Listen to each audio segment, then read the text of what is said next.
बरहामपुर गांव में शाम ढल चुकी थी। कच्चे घरों के आंगन में चूल्हे जल रहे थे, लेकिन बंती देवी के घर में उदासी फैली थी। पूजा, सांस नहीं ली जा रही। माँ, आप आराम करें, मैं अभी दवा लाती हूँ। माँ फिर बीमार, और ये सब खर्चा कौन करेगा? मैं तो अब ज्यादा पैसे नहीं दे सकता। भैया, माँ मुश्किल से बोल पा रही हैं और आप पैसों की बात कर रहे हैं। हाँ पूजा, घर कोई चलाएगा भी कि नहीं? सब दवा में उड़ा दोगी तो हमारा क्या होगा? भाभी कहती हैं कि कागज हमारे नाम होने चाहिए, वरना घर में झगड़ा होगा। तुम लोगों को माँ की हालत दिखती नहीं? देवी जी को आराम और प्यार दोनों की जरूरत है। इनकी हालत ठीक नहीं। प्यार अपनी जगह डॉक्टर साहब, कागज किसके नाम होंगे ये बताओ। बस भैया, अब एक शब्द नहीं। 2 दिन बाद बंती देवी और भी कमजोर हो गईं। उन्होंने तीनों बच्चों को बुलाया। कमरे में सन्नाटा था। तुम लोग जायदाद चाहते हो ना?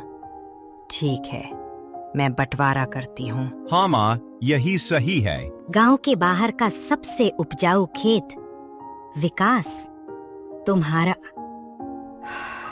माँ, आपने दिल खुश कर दिया। मनमोहन, तुम्हें मिल रहा है मध्यम खेत। माँ, यही न्याय था। और पूजा, तुम्हें मिलेगा घर के पीछे वाला खाली मैदान। मैदान जहाँ घास भी नहीं उगती। पूजा, तेरे नसीब में यही था। उस मैदान की तो कोई कीमत भी नहीं। मुझे इतना कम हिस्सा क्यों? मैं तो दिन रात आपका ध्यान रखती हूँ। बेटी, जो दिखता है वो हमेशा सच नहीं होता। समय आने पर समझ जाओगी। 1 महीने बाद बंती देवी चल बसी।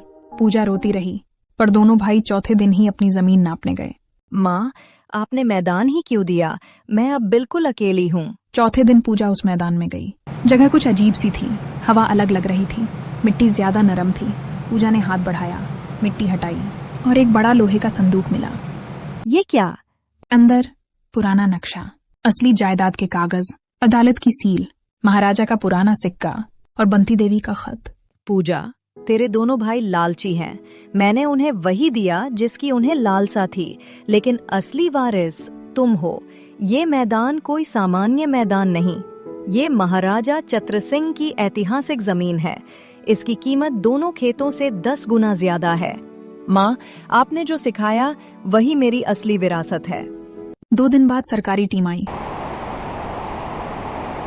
अरे, ये तो ऐतिहासिक भूमि है। पूजा जी, सरकार आपको 45 लाख रुपए, नई जमीन और एक सरकारी नौकरी देने को तैयार है। पूरे गांव में चर्चा फैल गई।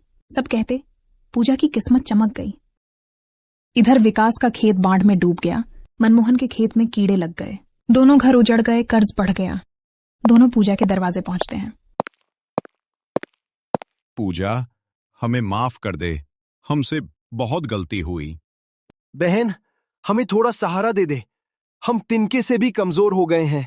माँ ने कहा था, असली वारिस वही है जो दूसरों को सहारा दे सके। आज समझ आया परिवार क्या होता है। हम सब मिलकर फिर से नई शुरुआत करेंगे। पूजा दोनों को गले लगाती है। सरकारी धन से पूजा ने स्कूल बनवाया, महिलाओं के लिए सिलाई केंद्र, बुजुर्गों के लिए दवा घर और एक अनाज बैंक। पूरा गांव बदल गया। गांव वालों ने पूजा को पहली महिला सरपंच चुना।